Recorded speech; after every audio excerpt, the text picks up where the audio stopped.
Hello friends, Shridhar academy में आपका फिर से एक बार स्वागत है। फ्रेंड्स, आज हम लोग पढ़ने वाले हैं चार्टर अधिनियम 1833, जिसे फ्रेंड्स सेंट हेलेना एक्ट भी कहा जाता है।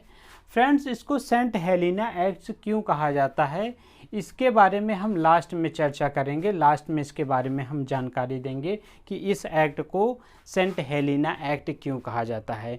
तो फ्रेंड्स, इसकी विशेषताओं के बारे में पढ़ते हैं 1833 के चार्टर अधिनियम के बारे में। तो देखिए फ्रेंड्स, हमने 1813 में आपको अधिनियम में बताया था कि ईस्ट इंडिया कंपनी का जो व्यापारिक एकाधिकार होता है वो तो छीन लिया जाता है इससे, लेकिन चाय और चीन के व्यापार पर इसका एकाधिकार बना रहता है। लेकिन फ्रेंड्स, इस एक्ट में 1833 के अधिनियम में चाय और चीन का व्यापार का भी एकाधिकार ईस्ट इंडिया कंपनी से छीन लिया जाता है। और फ्रेंड्स, ईस्ट इंडिया कंपनी अब एक प्रशासनिक निकाय बन जाता है। फ्रेंड्स, इसके पास जो व्यापारिक जो अधिकार रहता है वो इससे छीन लिया जाता है और सिर्फ इसको अब राजनीतिक और प्रशासनिक मामलों को देखने के लिए आगे प्रमोट किया जाता है। तो फ्रेंड्स देखिए, और ईस्ट इंडिया कंपनी जब प्रशासनिक निकाय बनता है तो इससे पहले के जो कानून जो बनाए गए थे उनको नियामक कानून कहा गया, और जो इसके 1833 के अधिनियम के बाद जो कानून बनाए गए उनको एक्ट या अधिनियम कहा गया। तो देखिए, इस अधिनियम के अंतर्गत बंगाल का जो गवर्नर जनरल था उसे भारत का गवर्नर जनरल बना दिया गया।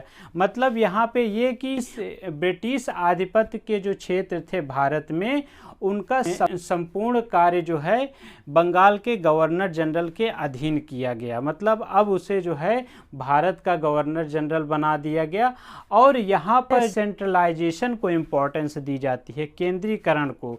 अब यहाँ पे भारत में ईस्ट इंडिया कंपनी को सेंट्रलाइज कर दिया जाता है, केंद्रीय प्रशासन को मजबूती दी जाती है।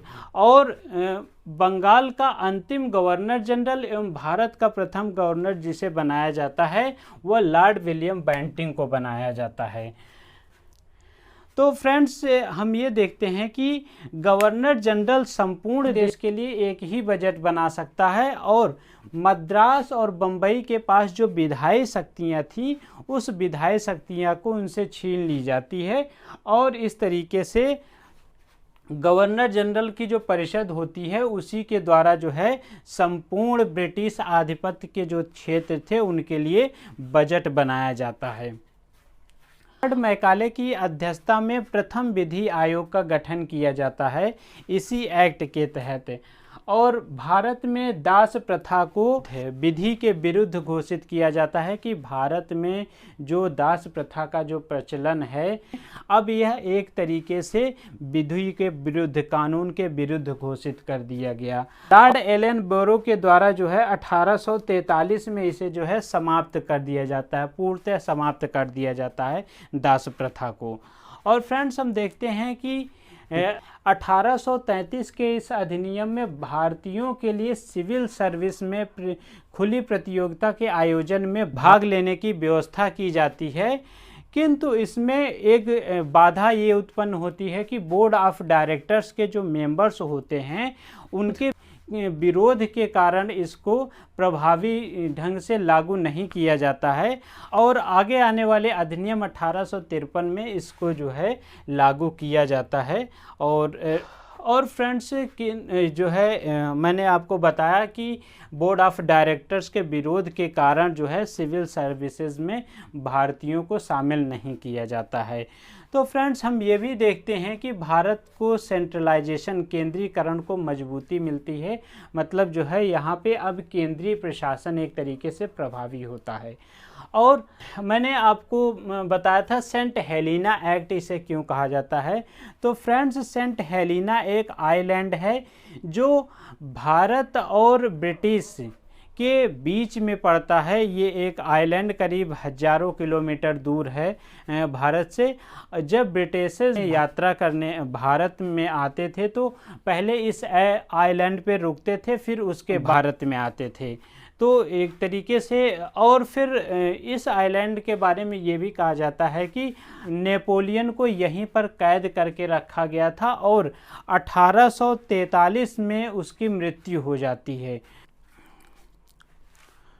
तो फ्रेंड्स, ये आपका एक्ट 1833 का चार्टर एक्ट, जिसे हम लोग सेंट हेलेना एक्ट कहते हैं, ये आपका टॉपिक ख़त्म होता है। नेक्स्ट टॉपिक हम लोग जो है अगली क्लास में उस पर डिस्कशन करेंगे, 1853 का चार्टर एक्ट। फ्रेंड्स, हमारा वीडियो आपको कैसा लग रहा है? अगर अच्छा लग रहा है तो आप उसमें हमारे वीडियो के नीचे कमेंट बॉक्स में कमेंट कर सकते हैं, और कोई आपका सुझाव हो जिससे आगे आने वाले समय में हम आपके लिए और बेहतर वीडियोस बना सके आपके लिए, तो आप कृपया हमें अपना सुझाव दें। और किसी टॉपिक के बारे में आप लोग जानना चाहते हैं, आपकी रिक्वायरमेंट है, तो आप कमेंट बॉक्स में कमेंट कीजिए, मैं आपके लिए उस टॉपिक पर वीडियो बनाने का प्रयास करूँगा। Thank you friends.